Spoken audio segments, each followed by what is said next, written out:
Company की long term की growth होती है और सबसे सॉलिड पॉइंट जो था पूरी कॉन्फ्रेंस कॉल में वो ये था कि करंट ईयर की कैपेसिटी को अगर आप करंट ईयर 24 से कंपेयर करोगे तो 200% से हायर कैपेसिटी है कंपनी के पास और ये बहुत सॉलिड चीज़ है इसके अंदर मतलब जो कैपेसिटी आपकी प्रोडक्शन की थी ऑफ कोर्स कंपनी 200% कैपेसिटी अगर इन्होंने बढ़ा दी है फॉर एग्जांपल पहले अगर 100 लीटर बनाने की कैपेसिटी थी अभी 200 लीटर है।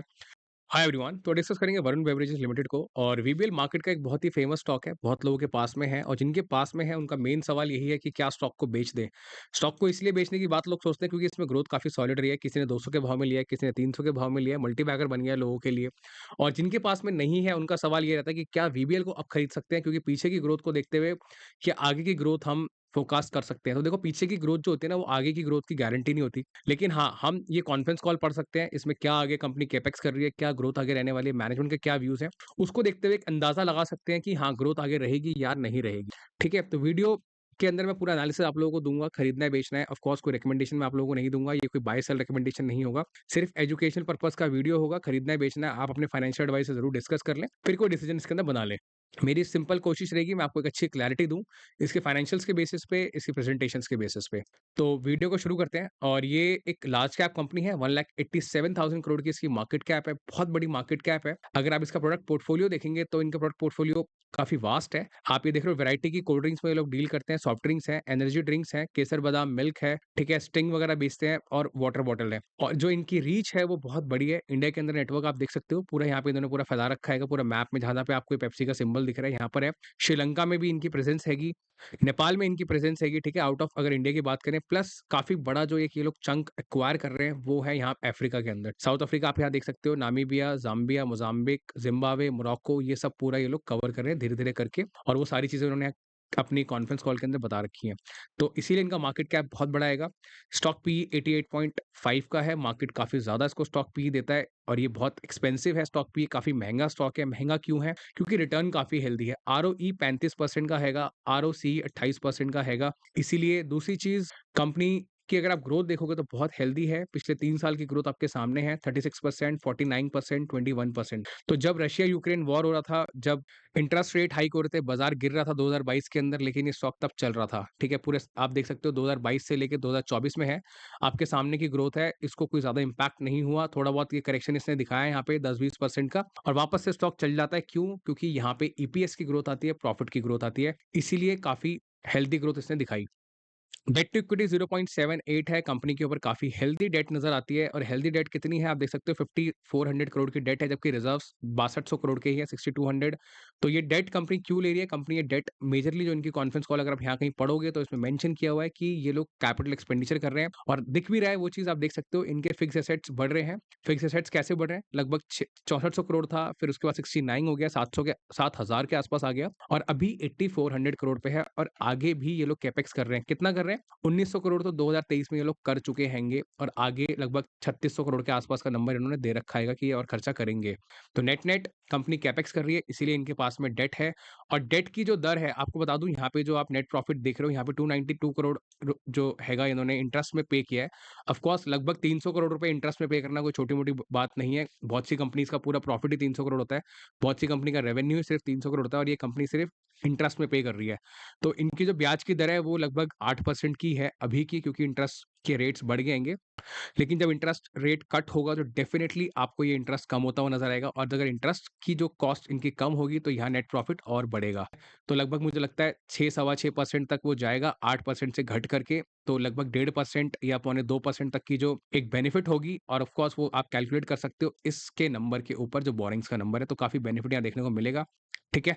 तो नेट-नेट ये हेल्दी है, प्रॉफिट्स एंड लॉस अगर आप देखोगे तो इनके सेल्स ग्रोथ काफ़ी हेल्दी है, मैंने आपको दिखा दी। मार्जिन्स कंपनी के हेल्दी हैं, लगभग 19, 22, 23% कंपनी मार्जिन करती है, तो एवरेज 20% मार्जिन आप मान सकते हो। इन्होंने अपनी कॉन्फ्रेंस कॉल में बताया है कि ये 22% के आसपास का मार्जिन ही कंटिन्यू करेंगे आगे। तो 22% का मार्जिन किसी कंपनी के लिए छोटा-मोटा मार्जिन नहीं है और वही एक बड़ा रीज़न है, इसको जो स्टॉक पी मिलता है वो 88 का मिलता है, प्लस इसकी ग्रोथ, प्लस इसका ईपीएस, ठीक है? तो ये इसीलिए आपको पी जो है काफ़ी हेल्दी मिल रहा है, प्लस कंपनी ग्रोथ भी करती है। कैपेक्स खर्चा करती है तो मार्केट को पता होता है कि यार अगर कंपनी कैपिटल एक्सपेंडिचर कर रही है, यहाँ पे 1900 करोड़ रुपए खर्च कर रही है, 600 करोड़ रुपए खर्च कर रही है, इसका बेनिफिट भविष्य में मिलेगा, इसीलिए स्टॉक को अभी महँगे भाव में लोग ले लेते हैं। लेकिन इसका मतलब ये नहीं है कि मैं आपसे कह रहा हूँ स्टॉक को खरीद लो, कोई रिकमेंडेशन नहीं है। मैं सिर्फ़ आपको एक मार्केट का व्यू बता रहा हूँ, जो मुझे इस नंबर्स को देखते हुए समझ आ रहा है। ईपीएस हेल्दी है, आपके सामने है, प्रॉफिट हेल्दी है, बैलेंस शीट में अगर आप देखोगे तो ऑफ कोर्स रिजर्व्स काफ़ी हेल्दी हैं, 6200 करोड़ के हैं और जो डेट है वो 5400 करोड़ की है। आप लोगों को लगेगा डेट बहुत ज़्यादा है, मेरे अकॉर्डिंगली डेट बिल्कुल ज़्यादा नहीं है, क्यों? क्योंकि ये कैपिटल इंटेंसिव बिज़नेस है, पैसा बहुत लगता है प्लांट लगाने में, 16,000 करोड़ रुपए का रेवेन्यू लास्ट ईयर इन्होंने किया था।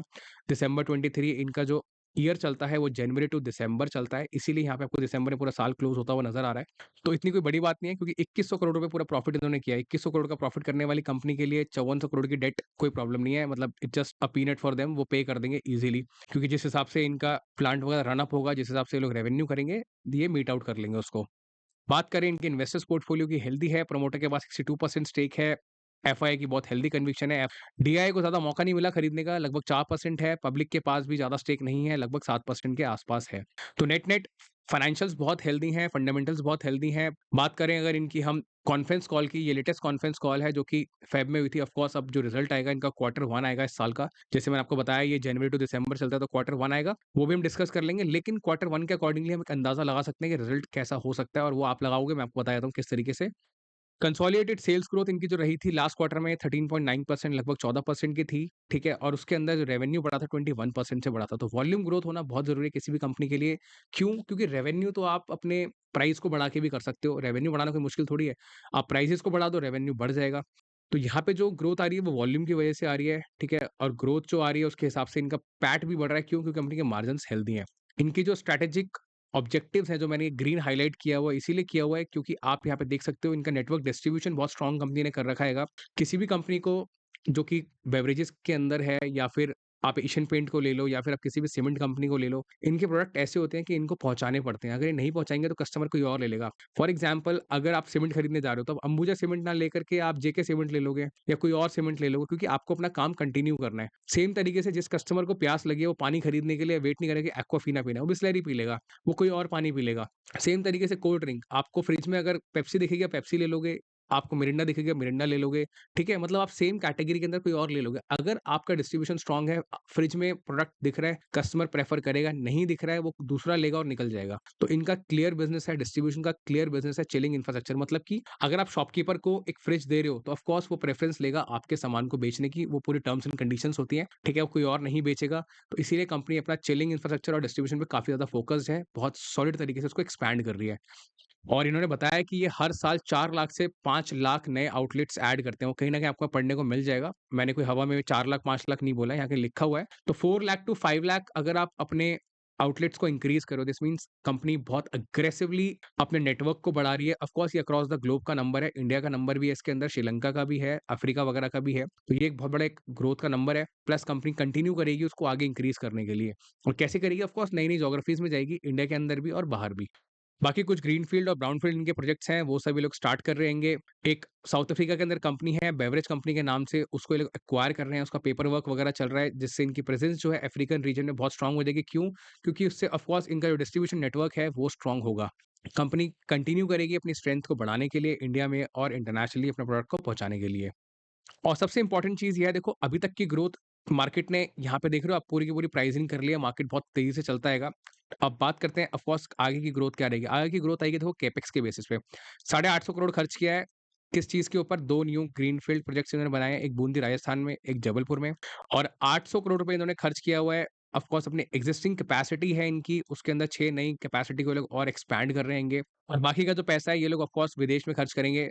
तो लगभग 2100 करोड़ का कैपेक्स इन्होंने सोचा था इस बार करेंगे, जिसमें से ऑफ कोर्स 800 यहाँ पे है, 850 यहाँ पे है, 1650 हो गया, 150 करोड़ इन्होंने खर्च किया किस चीज़ को? लैंड खरीदने के लिए।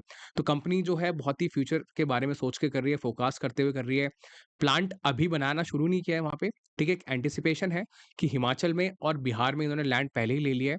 तो जैसे ही मार्केट के अंदर और डिमांड इनको बढ़ती हुई नज़र आएगी, ये वहाँ पे भी अपना प्लांट सेटअप करेंगे, वहाँ से भी अपनी कैपेसिटी को बढ़ाएँगे।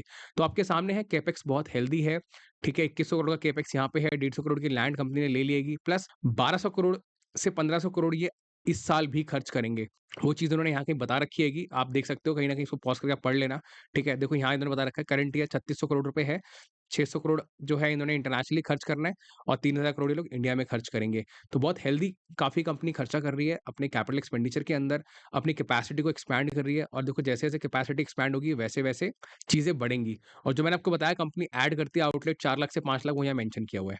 और ये सेम चीज़ इनकी इंटेंशन है, आगे इसको ये लोग बढ़ाते जाएँगे। तो नेट-नेट देखो यही सारी चीज़ें हैं, मेन चीज़ कैपेक्स होता है, मेन चीज़ कंपनी के मार्जिन्स होते हैं, ठीक है? मेन चीज़ कंपनी की लॉन्ग टर्म की ग्रोथ होती है और सबसे सॉलिड पॉइंट जो था पूरी कॉन्फ्रेंस कॉल में वो ये था कि करंट ईयर की कैपेसिटी को अगर आप करंट ईयर 24 से कंपेयर करोगे तो 200% से हायर कैपेसिटी है कंपनी के पास, ठीक है? और ये किसी ने कैलकुलेट किया और ये बहुत सॉलिड चीज़ है इसके अंदर मतलब जो कैपेसिटी आपकी प्रोडक्शन की थी, ऑफ कोर्स कंपनी 200% कैपेसिटी अगर इन्होंने बढ़ा दी है, फॉर एग्जांपल पहले अगर 100 लीटर बनाने की कैपेसिटी थी, अभी 200 लीटर है, तो इसका मतलब ये नहीं कि कंपनी 200 लीटर पूरा का पूरा मार्केट में बेच देगी, नहीं।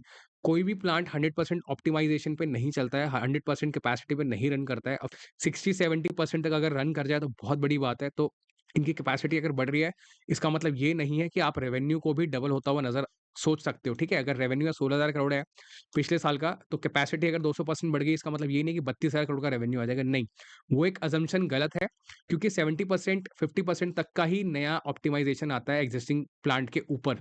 ये मार्केट इतनी तेज़ी से नहीं बढ़ता है। अगर आपको बढ़ाना है इतनी तेज़ी से मार्केट, तो ऑफ कोर्स आपको और एग्रेसिव करना पड़ेगा उस एंगल से, लेकिन ग्रोथ आगे दिखेगी। तो नेट-नेट यही सारे पॉइंट्स हैंगे, ठीक है? कॉन्फ्रेंस कॉल के अंदर आप समझदार हो, आप खुद अपना दिमाग लगा सकते हो, इस कैपेक्स का क्या मीनिंग है, आगे ग्रोथ आएगी, नहीं आएगी, मैं आपको सारी पॉइंट्स बता चुका हूँ। मेरे अकॉर्डिंगली ग्रोथ इसमें हेल्दी रहेगी, लेकिन मैं कोई आपको करोड़पति बनने की स्कीम नहीं बेच रहा हूँ कि तो नेट-नेट देखो यही सब फंडामेंटल्स हैं, स्टॉक बहुत अच्छा है, फंडामेंटली काफ़ी स्ट्रॉन्ग है, जिसके पोर्टफोलियो में है, उनको बिल्कुल नहीं बेचना चाहिए। जो लोग मेरे से पूछते हैं बेच दूँ, अभी मत बेचो, बुल रन का समय है। मुझे लगता है आपको वेट करना चाहिए, थोड़ा कंसोलिडेशन आ रहा है, ये वीकली में लगा रखा है मैंने। आप इसको अगर डेली में देखोगे तो ये कंसोलिडेशन आपको नज़र आएगा यहाँ पर, ठीक है? ये डेली चार्ट का कंसोलिडेशन है।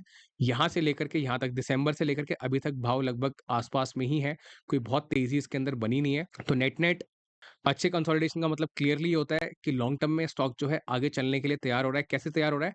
आप पीछे जाकर के इसकी टेस्टिंग करोगे और यहाँ देखोगे कि ये क्वार्टरली रिजल्ट के पहले सिर्फ वेट करता है कि रिजल्ट आएगा। फॉर एग्जांपल आप यहाँ देखो, ठीक है? मार्च में वेट किया, रिजल्ट आने का, ऊपर चल गया। फिर दोबारा वेट करता है, कंसोलिडेट कर थोड़ा-सा, फिर चल जाता है। फिर कंसोलिडेशन में आ रहा है, फिर चलेगा। ये मैंने वीकली करके दिखाया आपको, आप इसको डेली करके देख लेना, आपको समझ आ जाएगा मैं क्या कह रहा हूँ। और अगर मैं आपको मूविंग एवरेजेस के बेसिस पर भी दिखाऊँ तो देखो ये लोग काफ़ी वेट करते हैं कि ये नीचे आएगा तो हम खरीदेंगे। मैं आपको डेली में दिखा देता हूँ, ठीक है? इसका मतलब ये नहीं है कि आपको खरीद ही लेना है, आप सिर्फ़ इसको चार्ट एनालिसिस के बेसिस पे सीख सकते हो कैसे करके। ये 20 डे मूविंग एवरेज की इसकी लाइन है।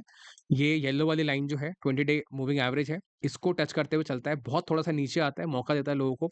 100 डे को ज़्यादा से ज़्यादा टच करता है और फिर वापस से ऊपर निकल जाता है स्टॉक। तो एक सपोर्ट लाइन बहुत स्ट्रॉन्ग है इसके अंदर।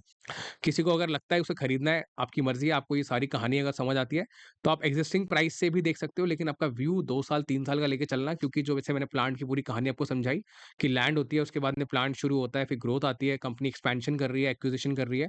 वो सारी चीज़ें बहुत जल्दी प्ले आउट नहीं होती हैं, उसमें 6-6 महीने, साल, 2 साल, 3 साल निकल जाते हैं, ठीक है? तो नेट-नेट देखो ये पूरा एनालिसिस वीबीएल का अगर आपको वीडियो हेल्पफुल लगा हो, आपको इन्फॉर्मेटिव लगा हो, तो प्लीज़ वीडियो को लाइक ज़रूर करें, कमेंट करें इन्फॉर्मेटिव, हेल्पफुल या कोई और बेहतर वर्ड है आपके पास डिक्शनरी में, आप वो ज़रूर लिखें।